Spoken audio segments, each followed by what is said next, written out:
ఆచి చికెన్ మసాలా. తెలంగాణ ప్రభుత్వ ఒత్తిడితోనే కేంద్రం కులగణన చేస్తోందన్నారు మంత్రి పొన్నం ప్రభాకర్. గతంలో కులగణన చేయలేమని సుప్రీంకోర్టు ఇచ్చిన అఫిడవిట్ ను కేంద్రం వెనక్కి తీసుకుందని, బీసీల అభివృద్ధి రిజర్వేషన్లపై అసెంబ్లీలో చర్చ సందర్భంగా పొన్నం తెలిపారు. కులగణనలో బీసీల హౌస్ లిస్టింగ్ ఆప్షన్ పెట్టలేదని, ఈ ఆప్షన్ కోసం పార్టీలకు అతీతంగా కేంద్రంపై ఒత్తిడి తేవాలన్నారు.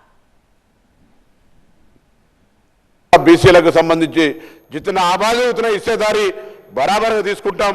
ఎవరికి కూడా అపోహ అవసరంలే.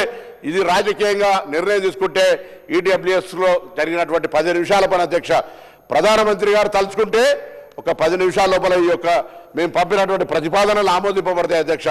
ఇవాళ మేము తెలంగాణ అందరూ కూడా బలైన వర్గాల నాయకులు సంతోషపడాలి. ఎందుకంటే కేంద్ర ప్రభుత్వం కేంద్రంలో అఫిడవిట్ ఇచ్చింది అధ్యక్ష.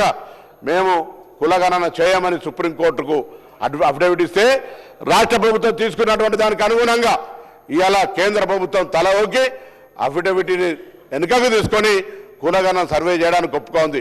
ఇవాళ మనందరం కూడా కలిసి కులగణన సర్వే లోపల హౌస్ లిస్టింగ్ దాని లోపల బ్యాక్వర్డ్ క్లాస్ ఇల్లు మెన్షన్ చేయలే, దాని మీద పోరాటం చేసేటువంటి ప్రయత్నం చేద్దాం. మొన్ననే జాజుల శ్రీనివాస్ గారు కొంత బీసీ నాయకులంతా కూడా ఢిల్లీలో ఒక ప్రోగ్రాం పెట్టొచ్చినారు అధ్యక్ష. మనం కూడా ఈ సభ ద్వారా కేంద్ర ప్రభుత్వము బలహీన వర్గాల కుల లెక్కలు చేస్తా అన్నప్పుడు హౌస్ లిస్టింగ్ లో కూడా పెట్టాలనేటువంటి డిమాండ్ మనం చేయాల్సిన అవసరం ఉంది అధ్యక్ష. అందుకు సంబంధించి సభ ద్వారా అందరం కూడా కలిసి మరి కులాలకు సంబంధించినటువంటి హౌస్ లిస్టింగ్ కూడా చేయమని చెప్పి సందర్భంగా కోరుతున్నాం అధ్యక్ష.